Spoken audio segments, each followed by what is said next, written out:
निगरान वज़ीर आला पंजाब के लिए नाम इलेक्शन कमीशन को मौसूल हो गए हैं। ज़राए के मुताबिक इलेक्शन कमीशन हुकाम ने मौसूल शुदा नामों पर वर्किंग का आगाज़ कर दिया। मौसूल शुदा चारों नामों के प्रोफाइल तैयार करने का अमल शुरू कर दिया गया है। उस्मान खान हमारे साथ मौजूद हैं। उस्मान, बताइएगा कब तक ऐलान मुतवक्के है? जी बिल्कुल, निगरान वज़ीर आला पंजाब के लिए चारों नाम इलेक्शन कमीशन को मौसूल हो चुके हैं। इलेक्शन कमीशन ने उन चारों नामों की पर जो है वो वर्किंग का आगाज़ भी कर दिया है। इन चारों नामों की प्रोफाइल जो है वो तैयार होना शुरू हो चुकी है।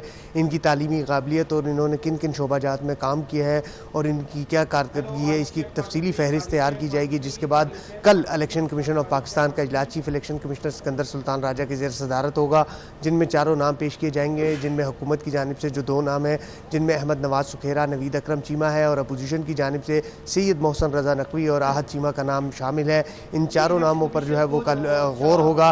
कल जो इजलास होगा उस इजलास में secretary election commission of Pakistan Umar Hamid Khan इन नामों को इजलास में पेश करेंगे और इजलास में इस पर मुशावरत होगी। हमारे ज़राए के मुताबिक इलेक्शन कमीशन ऑफ पाकिस्तान का इजलास कल जो है वो दोपहर 3 बजे के बाद इलेक्शन कमीशन ऑफ पाकिस्तान में मुनक्किद होगा, जिसमें इन नामों पर जो है वो तफसीली तौर पर बहस करवाई जाएगी। इलेक्शन कमीशन के पास सिर्फ 48 घंटों का वक्त है, यानी 2 रोज़ का। तो इलेक्शन कमीशन को अब नाम मौसूल हो चुके हैं और कल रात 12 बजे तक इलेक्शन कमीशन इस बात का पाबंद है कि वो इन नामों में से एक नाम को हतमी तौर पर जो है वो सिलेक्ट करेगा। इलेक्शन कमीशन इन 4 नामों के अलावा किसी और नाम की तजवीज़ नहीं दे सकता। ये चारों नाम जो है वो इससे कबल वज़ीर आला पंजाब के जो मतवक्के वज़ीर आला उस हवाले से गवर्नर ने मुशावरत की, स्पीकर ने मुशावरत की, वहाँ पर हुकूमत और अपोजिशन के दरमियान डेड लॉक रहा। तो उस डेड लॉक के बाद इन नामों को अब हतमी तौर पर मंजूरी के लिए इलेक्शन कमीशन के पास भिजवा दिया गया है। इलेक्शन कमीशन के जो सेक्रेटरी हैं उमर हमीद खान ने इस हवाले से इन नामों पर वर्किंग का आगाज़ भी कर दिया है, क्योंकि जब कल इलेक्शन कमीशन का इजलास होगा और वहाँ पर इनके जब नाम सामने आएंगे तो इनकी सीवियाँ जो होंगी वो भी पेश होंगी और साथ ही साथ इनकी जो तालीमी काबिलियत है, इन्होंने किन शोबाजात में काम किया है और इन्होंने ठीक है, तो वर्किंग शुरू हो गई है और कल तक ऐलान मुतवक्के है। बहुत शुक्रिया आपका उस्मान। दूसरी जानिब गवर्नर खैबर पख्तूनख्वा हाजी गुलाम अली ने मोहम्मद आजम खान को निगरान वज़ीर आला खैबर पख्तूनख्वा तैनात कर दिया है। गवर्नर खैबर पख्तूनख्वा हाजी गुलाम अली की जानिब से मोहम्मद आजम खान की बतौर निगरान वज़ीर आला खैबर पख्तूनख्वा तैनाती का एलामिया जारी कर दिया गया है।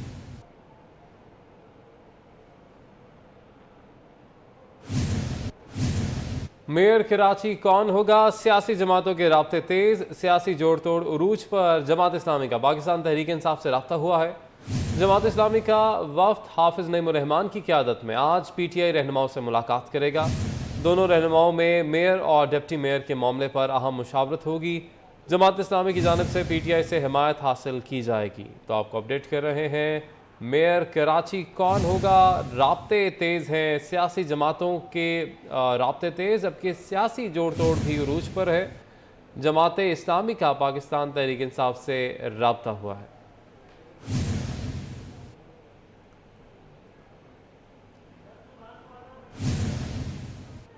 मनी लॉन्ड्रिंग में सुलेमान शहबाज बेगुनाह करार। FIA कोर्ट ने सुलेमान शहबाज की अबूरी दरख्वास्त जमानत वापस कर दी। मनी लॉन्ड्रिंग केस में वज़ीर आज़म के साहबजादे की ज़मानत कबल अज़ गिरफ्तारी दरख्वास्त पर समाअत हुई। केस में दीगर 13 मुल्ज़िमान की दरख्वास्त पर बहस बरी करने की दरख्वास्त पर होगी। अदालत ने सुलेमान शहबाज को ट्रायल में 4 फरवरी को तलब कर लिया।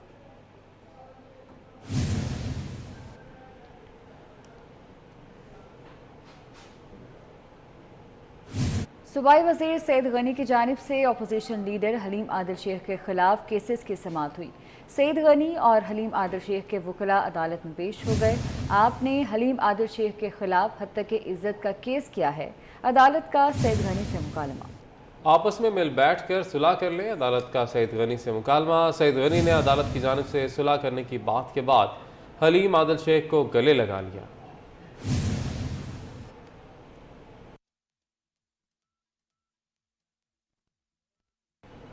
तो आपको अपडेट कर रहे हैं, सूबाई वज़ीर सैयद गनी की जानिब से अपोजिशन लीडर हलीम आदिल शेख के खिलाफ केसेस की समाअत। सैयद गनी और हलीम आदिल शेख के वकला अदालत में पेश हो गए। आपने हलीम आदिल शेख के खिलाफ हत्या की इज्जत का केस किया है।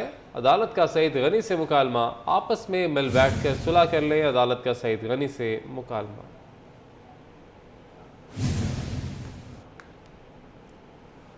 जनूबी पंजाब के मरी फोर्ट मंडरू में बर्फबारी देखने के लिए सयाहों की आमद जारी है। सयाह बर्फबारी के खूबसूरत मनाजिर से खूब महसूस हो रहे हैं। खूबसूरत फोर्ट मंडरू में सयाहों ने खूब हल्ला गुल्ला भी किया। फोर्ट मंडरू में सयाहों ने अनारी टॉप, यकबाई टॉप और झील का रुख कर लिया है। सयाह एक दूसरे पर बर्फ के गोले बरसाकर खूब महसूस हो रहे हैं। तफसीलात जानते हैं अली मूसा रजा से। इस वक्त मौजूद हूँ साउथ पंजाब के मरी फोर्ट मंडरू में। सियाहों की बहुत बड़ी तादाद जो है इस वक्त फोर्ट मंडरू जो है पहुँच चुकी है और बर्फबारी के जो मौसम है उसको एंजॉय भी कर रही है। वक्फे वक्फे से ये बर्फबारी का सिलसिला जो है जारी है। शदीद किस्म की यहाँ पर ठंड है, खून जमा देने वाली सर्दी है। सियाहों से बात करते हैं कि फोर्ट मंडरू आकर उनको कैसा लगा। बहुत अच्छा लगा, बिल्कुल यहाँ मौसम बहुत ही अच्छा है और लोग आ भी रहे हैं, एंजॉय भी कर रहे हैं। तो और भी सियाह मौजूद हैं। आपको सर्दी ज़्यादा लगी हुई है? हाँ, सर्दी ज़्यादा लगी हुई है, हाथ जम गए हैं सर्दी से। जी बिल्कुल, मैं अपने नाज़रीन को बताना चाहूँ कि अपने नाज़रीन को दिखाने के लिए, वरना हाथ तो हमारे भी खून जम चुका है। सफ़ेदी मैं आपको ये दिखा रहा हूँ कि पूरे पहाड़ जो है सफ़ेद हो चुके हैं। अनारी का मकाम भी आपको सफ़ेद नज़र आ रहा है। तो यहाँ पर खूब जो है हल्ला गुल्ला किया जा रहा है, यहाँ पर सियाह इंजॉय कर रहे हैं। तो मैं भी अपने नाज़रीन को, अगर वो जो जहाँ बैठे हैं, तो उनको ये बर्फ़बारी जो है वो दिखाना चाहता हूँ कि इस तरह से। तो मैं अपने नाज़रीन को ऐसे समझें कि मैं जो देख रहे हैं उनको ये बर्फ़बारी जो है मार रहा हूँ कि वो आए और इस फोर्ट मंडरू के जो मौसम जो मरी की तरह का बना हुआ है उसको एंजॉय करें। जी बहुत शुक्रिया, आपने अपडेट किया। क्रूडा ने अहाता आलमगीर कंडोमिनियम अपार्टमेंट्स और अदायगी प्लान का ऐलान कर दिया है। 500 से 600 square feet apartments, 1 bedroom apartments की 4 अक़साम होंगी, 2 बेडरूम अपार्टमेंट्स की 6 अक़साम होंगी। इस हवाले से मज़ीद तफसीलात जानते हैं बसाम सुल्तान से। जी बसाम। क्रूडा की जानिब से अहाता आलमगीरी जो कॉन्डोमिनियम अपार्टमेंट्स हैं उनके पेमेंट प्लान जो अदायगी मनसूबा बंदी है उसका ऐलान जो है वो कर दिया गया है। जो पेमेंट प्लान है उसके तहत जो है वो 10% डाउन पेमेंट होगी। इसके साथ साथ 25% अदायगी जो है वो पोजेशन के दौरान की जाएगी, जबकि बाकी जो तमाम कीमत होगी वो आसान एक साथ में माहाना जो है वो अदा की जा सकेगी। जो 600 स्क्वायर फीट का अपार्टमेंट है उसकी कीमत जो है वो 1 करोड़ 8 लाख रुपये जो है वो मुख्तस की गई है, जिसकी डाउन पेमेंट जो है वो 10,80,000 होगी। इसी तरह पोजेशन के दौरान जो है वो तकरीबन 27 लाख रुपए की जो है वो अदायगी करनी होगी, जबकि 1,47,000 जो है वो माहाना एक साथ होगी। जो 500 स्क्वायर फीट अपार्टमेंट है उसकी कीमत जो है वो 90 लाख रुपए मुख्तस की गई है। डाउन पेमेंट जो है वो 9 लाख होगी। कब्ज़े के वक्त जो है वो 22 लाख रुपए अदा करने होंगे, जबकि 1,22,000 जो है वो माहाना किस्त होगी। इसी तरह जो 1 बेडरूम अपार्टमेंट्स हैं उसके अंदर जो है वो 4 अक़साम जो है वो रखी गई हैं मुख्तलिफ स्क्वायर फीट की। जो सबसे बड़ी है 750 स्क्वायर फीट की, उसकी कीमत जो है वो 1,35,000 है। डाउन पेमेंट जो है वो 13,50,000 होगी, जबकि कब्ज़े के वक्त जो है तकरीबन 34 लाख रुपए की अदायगी करनी होगी और इसकी माहाना एक साथ जो है वो 1,82,000 जो है वो होगी। इसी तरह जो 2 बेडरूम अपार्टमेंट्स हैं उसके अंदर 6 अक़साम हैं।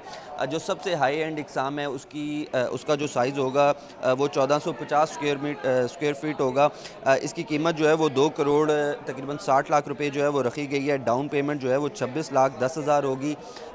कब्ज़े के वक्त जो है वो 35 लाख रुपये तकरीबन 65 लाख की जो है वो अदायगी करनी होगी, जबकि 3,50,000 रुपये जो है वो तकरीबन इसकी माहाना किस्त होगी। तो ये पेमेंट प्लान जो है वो जारी कर दिया गया है और बेहतरीन तर्ज पर ये कॉन्डो अपार्टमेंट्स जो है वो शहरियों को रिहाइश फराहम करेंगे। ठीक है, बहुत शुक्रिया आपका। FPCCI के नायब सदर शबीर मंशा कहते हैं कि हैरत है, गवर्नर स्टेट बैंक पोर्ट पर कंटेनर्स के बारे में अपने मातहत बैंकों के बजाय हमसे पूछ रहे हैं। वफाकी वजीर बराए बहरी अमूर को बताया जाए 95% कार्गो निजी टर्मिनल पर आता है, जहां डॉलर में अदायगी करना होती है। मजीद तफसीलात जानते हैं हमारे नुमाइंदे अशरफ खान से। जी अशरफ, मजीद क्या कहना था उनका? ताजिरों हर कोई परेशान है। सबसे बड़ा कंसर्न ये है कि दरामदी माल क्लियर नहीं हो रहा है, डॉलर की शदीद किल्लत है। डॉलर के कई रेट अभी मार्केट में चल रहे हैं और कंसर्न ये हैं कि डॉलर ना मिलने से माल कैसे क्लियर होगा। और यहाँ जो तहफ़्फ़ुज़ात हैं, फेडरेशन हाउस के जो वाइस प्रेसिडेंट शबीर मंशा, उनसे सवाल करते हैं हम, क्या सर ये आपसे पूछा जा सकता है कि कितने पोर्ट पर माल फंसा हुआ है, कौन बताएगा? जी, बड़ी हैरानगी की बात है कि स्टेट बैंक के गवर्नर साहब हमसे पूछ रहे हैं कि जी पोर्ट पे कितने कंटेनर्स हैं। असूली तौर पे तो वो इदारा वो हैं, उनके पास तो उनके मातहत तमाम बैंक्स आते हैं और तमाम बैंक्स के आने के बावजूद अगर वो ये बताने में इस वक्त पोजीशन में नहीं है कि जी के कितने पैसों के रुके हुए हैं। उन्होंने सर्कुलर तो बाद में 27 दिसंबर का निकाला था, लेकिन 27 दिसंबर में दिसंबर के नवंबर के हमारे पास रिपोर्ट हो रहे हैं कि नवंबर, दिसंबर, जनवरी इनके कंसाइनमेंट मुतादिद कंसाइनमेंट ऐसे हैं जो कि इस इस वक्त डॉलर आई फॉर्म रिलीज़ ना होने की वजह से यहाँ से रिलीज़ नहीं किए जा रहे। एक बात नहायत अहम है इसमें कि इसमें एक तफरीक करने की ज़रूरत है कि बहुत सारे ऐसे कंसाइनमेंट हैं जो कि डेफर्ड पेमेंट पे हैं, जो कि डीए पे हैं, और वो डीए और डेफर्ड पेमेंट के डॉक्यूमेंट्स को जो रिलीज़ नहीं किया गया कमर्शियल बैंक की तरफ से भी, और स्टेट बैंक भी उसको फैसिलिटेट नहीं कर रहा है, तो हमारी समझ में ये बात बिल्कुल नहीं आ रही है कि आखिर उन कंसाइनमेंट को स्पेसिफिकली क्यों रोका गया है कि जिसके अंदर कोई कंटेनर में पाकिस्तान का फौरी तौर पे ज़र मुबादला कोई इस्तेमाल ही नहीं होना है, और उसके बावजूद इन तमाम कंसाइनमेंट्स को काफ़ी दिन हो गए हैं और डैमरेज डिटेंशन का शिकार हैं, जिसकी वजह से तमाम ताजर बरादरी में बहुत ज़्यादा परेशानी और तशवीश पाई जाती है। वफाकी वजीर ने गुज़िश्ता रोज़ बड़ा ऐलान किया है कि पोर्ट चार्जेस जो हैं, जो पोर्ट पे माल पड़ा हुआ है वो नहीं लिए जाएंगे उसके चार्जेस, लेकिन देखा जाए जो 95% जो कंटेनर्स हैं वो टर्मिनल प्राइवेट टर्मिनल आपने अपडेट किया, बहुत शुक्रिया आपका।